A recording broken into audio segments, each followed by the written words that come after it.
Shalom, shalom, peuple de Dieu. Napesi biso bambote na kombo na Yesu Christo de Nazareth. Napesi mbote belé na babone na biso ya chaîne na biso YouTube Saïra Télévision. Et to bengi bino bo kota ebele bo s'abonner belé puisque émission na biso l'apôtre en scène et bandé. Napesi mbote na bana nyonso ya communauté centre évangélique La Lumière de l'Éternel oyo nazali représentant légal. Napesi mbote na mwana na ngata na Allemagne Julien Ndeka, mon fils spirituel propre, que Dieu te bénisse. Tu yoki ba sango na Allemagne makamzamba sala na yo. Na mona ki ba image otindela ki biso nzamba pambola yo. Napesi mbote na bana nyonso, napesi mbote na mon épouse, ma chère femme Docteur Dieu merci Kinkela nzamba pambola yo. Pe na batnyos balinga biso nzambe a pambola biso. Les autres toujours parlé sur un thème, un enseignement très délicat. Que non, apôtre, ça fait un temps, toujours parler sur le combat spirituel. Et bien aujourd'hui, on s'est décidé que toujours on a ben abisso, puisque on ne pouvait pas rester toujours dans un même diapason, cependant que Nzambe azali Nzamba multisystème, ou ezaki ya salaka na bandenge belé. Et l'autre toujours parler sur un thème qui est intitulé la sémence satanique. Oui, lorsqu'on parle de la sémence satanique, c'est-à-dire une sémence qui est sémée par le diable, une sémence qui est germée par l'ennemi qui est le diable. La sémence satanique veut dire quoi? C'est-à-dire total ça, batumusu na mukil bazo vivre, mais na kati na bango, ils ont la sémence du diable, la sémence des démons, la sémence satanique. D'abord, nous allons définir le thème. Surtout définir le thème Nabiso, on va d'abord définir le mot sémence. Que veut dire le mot sémence? La sémence, c'est les grains que l'on sème. C'est-à-dire, ils allaient bankona, to bambumao balonaka. Or, lorsque maintenant on parle de la sémence satanique, c'est-à-dire, kona to bambumao satana aloni na kati ya vie ya mutoyu azanga nzamba. C'est-à-dire quoi? Surtout la sémence satanique, en d'autres termes, l'ikoloba, kona oyo satana aloni na kati ya mutu. Et tobo sanate que tuko botama na famille moko, tuko fanda na ndako moko, mais mutu na mutu za na sémence na ye oyo nzamba lona na kati na ye. Nazuka exemple ya histoire ya Isaac na Rebecca. La Bible nous montre que na kati ya zemi ya Rebecca, zemi zaki ya bana mapasa mibale, c'est-à-dire Esaü et Jacob, mais tokomona na kati ya Bible sabiso ke bitumba ya Jacob na Esaü ebandaki wuta libumu ya Rebecca. Rebecca ya yebi ke aomema zemi. Ayebi ke amemi semence mobile na Isaac. Nzoka na kati ya semence ya Isaac, na kati ya grossesse azomema, il y avait deux nations, deux pouvoirs, deux forces qui se battaient. Et surtout bito ba force ngoto omona force ya Jacob na force ya Esaü. Yango omona na kati ya ba famille, vous pouvez naître 10, 9, ça dépend le nombre, mais omona oya mukolo na oya landi ba solakate, soit bayoka na malamu te. Au monde bandeko na kati na bango il y a donc il y a des émeutes, il y a des unions où ils ont réuni entre les frères et sœurs. C'est parce que la sémence satanique est à la carte partout. Surtout que même dans la Bible, quelque part dans le livre de Job, la Bible démontre que ba ange, ba nanzambe ba kokumi sanzambe quelque part, et le diable aussi vint parmi eux. Donc ça signifie que la sémence du diable et ils ont la carte partout. Ils ont la carte partout. Soit tu même dans l'histoire biblique, tu même dans l'histoire de création, vous trouverez que Caïn était la première personne à verser le sang sur cette terre. Pourquoi? Caïn et Abel, bazaki bana babotami na Adam et Ève. Soit on dit histoire. Mais vous trouverez que nous allons voir dans cette histoire même que Caïn tellement la sémence moko ya Nzambe te, il avait une autre sémence que celle de Dieu et a comaki à tel point ya ko boma ndeko na ye.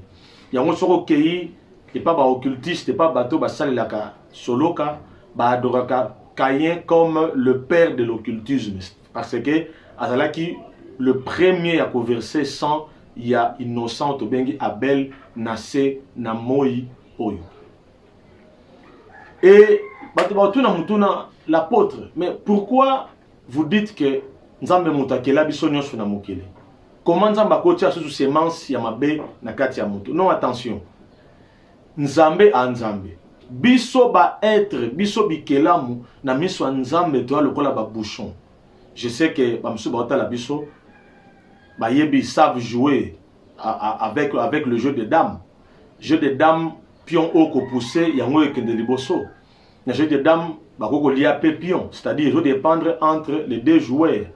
Et Nzambe pe na bonzambe na ye azwaka biso ba être bikelamu o yakela lokola ba jeu de dames. Et soki Nzambe sepeli que les lois pambola Marie-Jeanne au salango et Thomas na Jean-Pierre ba okangate. Soki Nzambe lobi ke aolongola molimo ya mutu moko et mutu moko te na sena moyi kwa kopekisa ye. Soki Nzambe lobi ke aosala eloko moko songolo mutu akotelemela ye aozala te na sena moyi oyo. C'est la même chose. Satan aza être lokola biso. Na ngai na oteya na yo mutu la nanga na ndako na yo. Na Satan wana oto bengana chaque jour na l'église na biso mutakela biso ezali Nzambe. Elohim le Dieu créateur n'akela biso. Mais pourquoi Satan y est atikala agent ya destruction? Pour te comprendre que biso nyonso tokela bina Nzambe oui, mais biso nyonso te to na semence Nzambe. Robota mana papa moko mama moko mais mwana za na semence na ye. Semence wana eyebanaka à travers misala ya mutu na mutu. Eyebanaka à travers ba effet, ce qu'on appelle le fruit de l'esprit ya mutu na mutu. Otali mutu muswa sambelaka mais vineza impropre, sa salité. C'est par là que vous allez comprendre que la personne a la sémence du diable, la sémence satanique. Et ça peut et vous allez trouver que sa vie est sainte, sa marche, sa façon de vivre ou de faire les choses, et ça peut malam. C'est pour attester que bisonyo stobota mananzambe, to salama nanzambe, mais to zana semence yanzambe te. Na kozonga muke na kosala récapitulation muke pour prouver, pour donner un argument très fiable attestant que bisonyo stokela binanzambe, mais to zana semence yanzambe te. Dans une cas, l'histoire de Satan.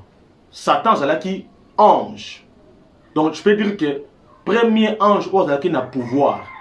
Bah, ben, Lucifer. Lucifer, nous, quand il a malignité. Lucifer signifie la lumière. Et l'oko est belé, bah, yo, nous a Lucifer. Non, il faut connaître l'étymologie du mot Lucifer. Le mot Lucifer, ça signifie la lumière. Pour les autres, Nzamba pesaka Satan pouvoir ya kobimisa pole. Donc Nzambe na répartition na yatan ke Nzambe na création ya ba ange. Auto benga lelo Satan son nom est Lucifer, c'est-à-dire lumière pour tout le monde en journée et c'est là qui yé il faut bimisa moywana. Quel pouvoir, quelle puissance tata wana zalagi na yango. Mais à la fin il avait désobéi à Dieu. Si vous lisez Apocalypse chapitre 12, verset 6, au vous trouverez l'histoire comment le diable avait désobéi devant le Créateur et Nzamba Tindi ba archange ba combattre jusqu'à ce que ba boakiye. Et la Bible nous dit il s'est précipité. Le diable s'est précipité à Wolisaki ko kwe na sena moy. Pa ibayi ke awa na sena moy batu bele ba la victime ya attaque spirituelle. Yango zo mona lelo batu ba sambe la distraction de silate. Muta sambe la ranaye mais ana na via milangwa. Muta sambe la ranaye ana na via lokuta. Muta sambe la ranaye ana na via songi. Muta sambe la ranaye ana via ikobo. Donc vous trouverez tous les mauvais actes. Ils en a katia mutu même muta sambe la ka. C'est la sémence satanique dont on parle ici. Puisque Moutou a la sémence en Nzambe, vous trouverez en elle, donc la promotion de la viabilité, la promotion de la sainteté. Nous ne sommes pas ici pour juger les gens, mais nous sommes en train d'enseigner. D'ailleurs, le titre de notre émission, Isaac Atoyebi, l'apôtre enseigne. Et ce que tu suis, par exemple, Matthieu chapitre 13, verset 19. Tu vois comme la Bible de Matthieu chapitre 13, verset 19, et le Binabisoboy. Lorsqu'un homme écoute la parole du royaume et ne la comprend pas,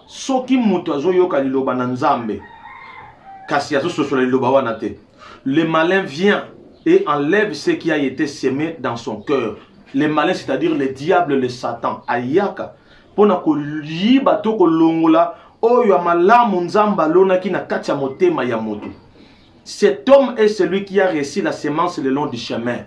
Ha, akomi lokola moto yo, alokota ki mbuma to graine ton kona na kati ya nzela. Beaucoup d'entre nous en tant qu'enfants de toke na biso église. Par exemple, le dimanche toke na biso église. Toke nous semble na biso, mais semence nini tozo bimisa na kati na biso. Lelo ba komoko to finga ba pasteur na biso. Ah, mondimi na ye aza mondimi ekobo, mondimi na aza moyibi, aza muta lokuta muta lokoso. C'est que pasteur na bangwa bon, nzoka pasteur ba to ane ngwana te. Et ça semence ça na kati ya mutu ye moko. C'est-à-dire muta o développer semence moko étrangère. O za ke nzambe ya lola kelanga na mutu wana atikala ko zala même pas ndengo wana. Pasteur mon frère la nanga depinda kuna yo. Semence nini oyo isa na kati na yo. Est-ce que ça semence il y a division et kokabola bato? Est-ce que ça semence il y a qui songi? Est-ce que ça semence il y a ko boto la mibali ya bato? Est-ce que ça semence il y a ko longola bazemi? Est-ce que ça semence il y a qui numba? Est-ce que ça semence il y a ekobo? Est-ce que ça semence il y a ko panza bato? Ya yo moko sikoza na ndako no landa ngai oyebi semence nini yo zanango. Po ba oyo bazana semence nzambe e bosa na katei. Baza bato yo ba pesa ka komba nzambe lo kumu. Wana bato ba otuna ngana bandako na bango. Apôtre, tu as combien de sortes de semences? Oui, on répond, tu as deux sortes de semences. Nous avons la semence divine, c'est-à-dire une kona onzamba tena katia mutu, et la semence discorde, c'est-à-dire nzambe muta keli mutu, mais Satan descoye que l'on a semence ma bena katia mutu wana. Or, biso maintenant nous allons parler beaucoup plus sur la semence discorde, puisque la semence divine, la semence nzambe, déjà ils sont dans les bons. Mais ici, nous allons parler beaucoup plus sur la semence discorde. La semence discorde, c'est quoi? Les alliés kona oyo satana, to ba démon, ba loni na katia bo moyande komo bali moko, to ya katia ndeko mwasi moko. Et si na yamba frère moro moko mo na bureau na l'église, frère na yepsinga bi apôtre, na bonde la kananga makasi, dimi na pesaka, offrande nanga na pesaka. Mais nous allons comprendre que molimo ya ekobo zotika ngate. Donc ngana ki parate moi sini na ko sala ekobo na ye. Ata voisin, ata locataire, nga pa ngana ki parate.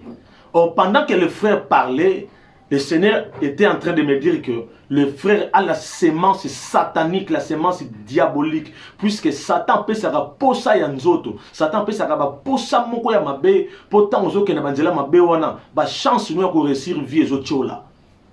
Et belé aujourd'hui, bato me ma question, pourquoi toujours balader? Et pourquoi toujours botate? Et pourquoi ma kamemse ke ne malamote? Ma sœur, mon frère, mutune za moko, mo bali nino bimagana ye, moi si nino bimagana ye. Oui, ça n'a pas bête, bah posa d'autres causes à la bicho. Ça n'a pas bête, toi na posa ko vivre na bateau. Mais mutu nini auto bimagana ye, nzela nini to kendaka, pe kotia nini na nzoto na bicho. Puisque sur le plan spirituel, les combats spirituels à travers le sexe, il y a à 85%. Waouh! Donc, mutakolo kuta 85% ya combat ya kindo kinavina ye kaka na nzela ya nzoto na nzela ya ekobo. Yango zomona bato balingaka nzoto mingi bakendaka musika na vite ba progressaka te, c'est parce que Satan a utilisé ka banzoto na bango lokola instrument ya destruction ya ba vie ya bato. Ya Sokozomona na kati na yo que makambo tozolobela a o mona yango. En tout cas ma sœur mon frère le cas de délivrance. C'est parce que nzamba ofongola lola te po lobela yo nangai. Mais ezakaka que à travers biso ba instrument na ye nzamba zo utiliser kana matia tote on anzela ba télévision bolanda biso boyi et que ça en sorte que bato bazonga dans les bons, bazonga dans la bonne voie. Yaya, semence nini yo obimisaka na kati na yo. Qu'est-ce que tu développes comme semence? Et loko nini oya malamba okuta kati na yo en tant qu'enfant de Dieu. Nous avons deux sortes de semences. Nous avons la semence divine et la semence discorde. La semence divine, c'est-à-dire le fruit de l'esprit, ils sont fiables, ils sont valables devant le monde.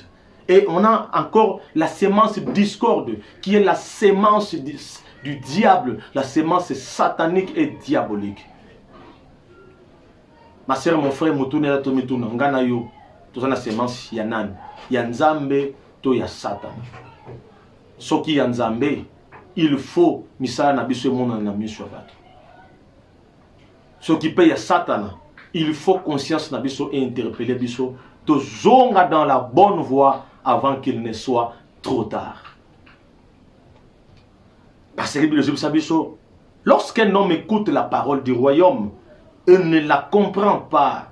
Ce qui motozoyo kaliloba, yabokonza likolo ou la Bible, la parole de Dieu. Le malin vient et enlève ce qui a été semé dans son cœur. Mungula satana akoya pe akolongola nkona nyoso malamu yeso tsaki na motema na ye. Cet homme est celui qui a réussi la semence le long du chemin. A comme le kola motoyo alrotin kona na katikati yanzela. Merci beaucoup naba abonné na biso nyonso ya Sayira Télévision. Merci beaucoup et tika ite nzamba pambola bino. Merci na équipe technique.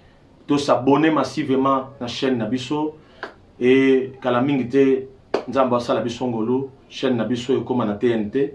Tozo bunda malembe nzamba ko sala avec les moyens de bord tozo bunda.